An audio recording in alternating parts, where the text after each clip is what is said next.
Nandito naman tayo. So, pipiliin natin si Mateo kung anong gusto niyang suotin. Ito. Okay. Dami. Dito. Mateo, t-shirt. O, are. Canutiera o sando. Mateo, t-shirt o sando? Sando. Bien. Okay. Mutande. Okay. No, quello no. Fa caldo, Fa caldo. No.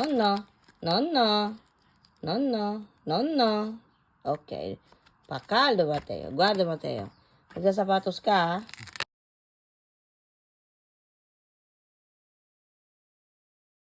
Okay. Pati 5. Okay.